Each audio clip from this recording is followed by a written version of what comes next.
I took this picture when I was driving through Kansas recently, and the drive through Kansas can be kind of boring, and I say that as someone who has spent his whole life in the Midwest. There's just a lot of flat prairie, a lot of flat plains, not a whole lot of what you would imagine as interesting photo opportunities. Certainly nothing like Colorado or New Zealand or anything like that. But there is if you look hard enough. Case in point, this center pivot sprinkler.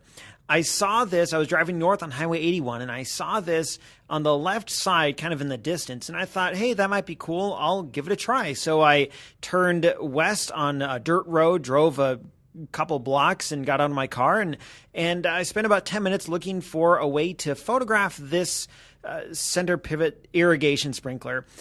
And I ended up liking this photo the best, but I had to do a bit of fixing in post to bring out the colors, the blue of the sky and the browns on the decaying corn crops.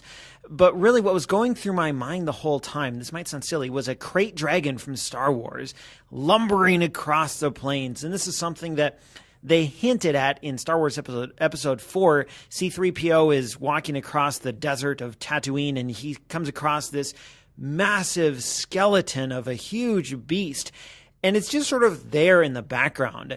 And we're never even told what it is. In the Star Wars lore, we learn it's called a Krayt dragon, but it's just sort of an afterthought, and George Lucas used it to augment this desert scene he was creating, and without calling attention to this big old skeleton in the background, you kind of got the sense that there was a lot of life and history to this desert planet, a lot more than what they let on just by watching 3PO and R2-D2 and Luke Skywalker and stuff like that. So that was going through my mind as I'm looking at this massive sprinkler here, and I wanted to capture that sense with a photograph. And this might sound silly to those of you who grew up on a farm and you're thinking, whatever, it's an irrigation sprinkler, it's not a big deal. But I haven't lived on farms. I've lived in cities, not very big cities, but cities my whole life. And I'm the guy who stands around and looks up at skyscrapers whenever I'm in a big city, or what to me is a big city. And I just stand there going, wow, look at that building is so tall. And I don't know, man, tall buildings, big machines, these are really cool. And I hope I always think like that, even if I do end up living in a big city someday. But the cool part about this photo was if you look in the background, you can see another one. Oh man, that was so awesome. I imagined that these two massive irrigation sprinklers were actually two Krayt dragons, part of a big old herd, and they're lumbering slowly across the plains looking for food and leaving tracks and sort of conquering everything in their path. And it just created this cool scene in my mind, and I hope that came across in the photo. This photo uses a technique called leading lines. And if you want a good tutorial on that, Google leading lines photography or leading lines Mike Brown. He's a guy on YouTube who just has tons of cool photography tutorials.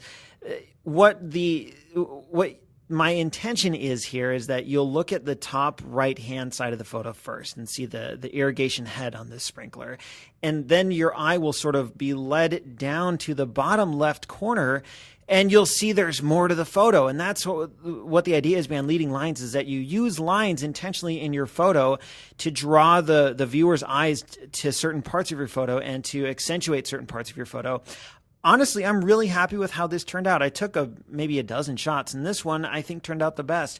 I shot this at f8, ISO 200 in aperture priority, so the shutter ended up being 1/350th of a second. I wanted no depth of field at all, and the smaller your aperture, the less depth of field you have, but you have to find that spot where, like, I could have gone down to f11, f16, but really I didn't need to, because f8 was it worked fine in terms of having no depth of field, and much smaller would have slowed down the shutter too much. And this is all handheld. So I picked settings and I think it worked out fine. The lesson here, and I know I'm running kind of long here, the lesson is think like a child. My kids, I got a 3-year-old and a 1-year-old, they see beauty and wonder in everyday objects like pots and pans or sticks in the yard, or they'll see a plane flying overhead and just stop and watch it for a while. And it's amazing how when you look at kids, The whole world is new to them, and they see so much wonder in things that to us just are ordinary, everyday, boring things.